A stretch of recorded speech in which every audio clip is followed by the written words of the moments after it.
ఈ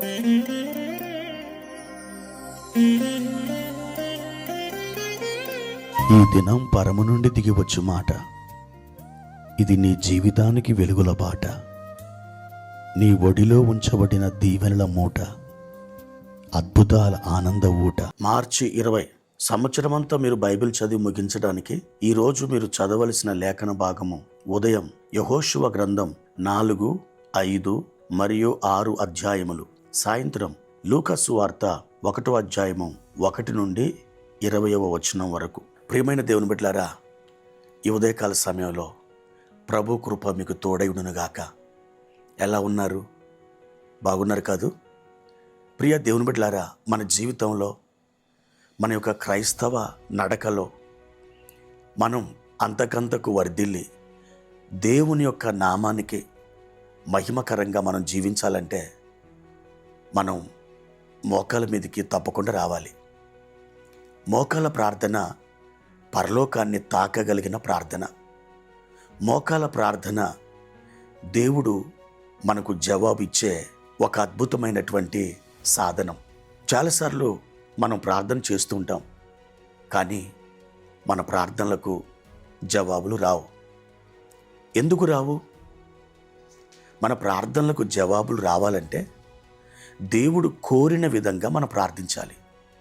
మీకు ఈరోజు మనం ఎలా ప్రార్థన చేస్తే దేవుడు జవాబిస్తాడో కొన్ని విషయాలు బైబిల్ నుండి మీకు చూపిస్తాను.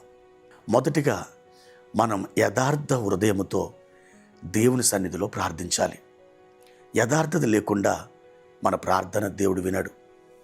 యథార్థవంతుల ప్రార్థన ఆయనకు ఆనందకరమని వాక్యం చెబుతుంది. రెండవదిగా మనం దేవుని చిత్తానుసారంగా ప్రార్థించాలి. యేసు ప్రభువారు అన్నారు, నా యందు మీరును మీ యందు నా మాటలను నిలిచి ఉన్న ఎడల మీకేది ఇష్టమో అడుగుడి, అది మీకు అనుగ్రహించబడును అన్నాడు. కాబట్టి మనం ఆయన చిత్తానుసారంగా ప్రార్థించవలసి ఉన్నది. మూడవదిగా మనం దీన మనసు కలిగి ప్రార్థించాలి. దీన మనసు లేకుండా దేవుడు మన ప్రార్థన వినడు. ఆయన దీనులను లక్ష్యపెట్టే దేవుడు. నాలుగవదిగా మనం దేవుని సన్నిధిలో భయభక్తులతో ప్రార్థించాలి. దేవుడు సర్వాధికారి, ఆయన సర్వసంపూర్ణుడు, ఆయనకు సమస్తం తెలుసు, ఆయన ఏమైనా చేయగలడు. అలాంటి దేవునికి మనం భయభక్తులు కలిగి ప్రార్థించాలి. ఐదవదిగా మనం విధేయత కలిగి దేవునికి ప్రార్థించాలి. గెత్సేమనే తోటలో యేసు ప్రభువారు చేసిన ప్రార్థన మనకు ఇదే నేర్పిస్తుంది. దేవునికి మనల్ని మనం అప్పగించుకోవాలి, ఆయన సన్నిధిలో కనిపెట్టాలి. జవాబు వచ్చేదాకా మనం ప్రార్థిస్తూనే ఉండాలి. ఆరవదిగా మనం విశ్వాసం కలిగి ప్రార్థించాలి. దేవుని వాక్యం ఇలా చెప్తుంది, అందుచేత మీరు ప్రార్థన చేయనప్పుడు వేటిని అడుగుదురో అవి పొందియున్నామని నమ్ముడి, అప్పుడు అవి మీకు దొరుకునని లేఖనం సెలవిస్తుంది. ఏడవదిగా ఎడతెగకుండా విసుగక మనం ప్రార్థన చేయాలి. దేవుడు కొన్నిసార్లు మన ప్రార్థనకు ఆలస్యం చేస్తున్నప్పుడు మీరు నిరాశపడొద్దు, నిరీక్షణ కోల్పోవద్దు. అదే రీతిగా ఎడతెగకుండా ప్రార్థించండి. ఒక దినమున మీరు జవాబు పొందుతారు. ఎనిమిదవదిగా క్షమాపణ మనసు కలిగి ప్రార్థించాలి. మనము క్షమించబడాలి, ఇతరులను క్షమించాలి. క్షమించబడుట, క్షమించుట ఒకే నాణెనుకున్న ఇరు పార్శ్వముల వంటివి. కాబట్టి మనము క్షమాగుణం కలిగి ప్రార్థిస్తే మన ప్రార్థన దేవుడు ఆలకిస్తాడు. తొమ్మిదవదిగా దేవునిపై ఆధారపడి మనం ప్రార్థన చేయాలి. అప్పుడు దేవుడు జవాబిస్తాడు. కొన్నిసార్లు మనం చేసిన దాన ధర్మాల మీద, మన మంచితనం మీద, స్వనీతి మీద ఆధారపడి ప్రార్థనలు చేస్తూ ఉంటాం.